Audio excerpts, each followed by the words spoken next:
અમદાવાદમાં જે અનરાધાર વરસાદ પડ્યો અને તેના કારણે અનેક રોડ રસ્તા જે છે તે તૂટી ગયા હતા। મહત્વનું છે કે પારસનગર તરફથી કાટોડિયા પોલીસ સ્ટેશન જતો માર્ગ છે ને ત્યાં મસ્ત મોટો ભૂવો જે છે તે પડી ગયો છે। મહત્વનું છે કે હાલ બંને તરફથી રોડને કોર્ડન કરી દેવામાં આવ્યો છે અને હાલ આ ભૂવો કઈ રીતે પૂરવો તેને લઈ અને હજી મથામણ જે છે તે ચાલી રહી છે। કારણ કે જે પ્રમાણે રોડ તૂટી ગયો છે તેનાથી એક વાત સ્પષ્ટ છે કે રોડની નીચેનું જે માટીનું લેવલ છે તે બેસી ગયું ને ત્યારબાદ મસ્ત મોટો ભૂવો જે છે તે પડી ગયો છે।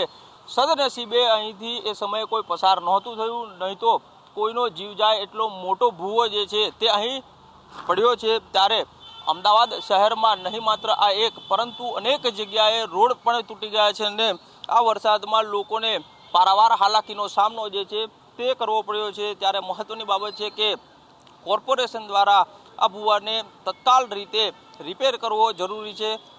કારણ કે અહીં નજીકમાં પોલીસ સ્ટેશન છે અને લોકોને અહીંથી પસાર થવું પણ મુશ્કેલ બની ગયું છે। કેમેરામેન ઉપેન્દ્ર ત્રિવેદી સાથે કશ્યપ જોશી, સંદેશ ન્યૂઝ, અમદાવાદ।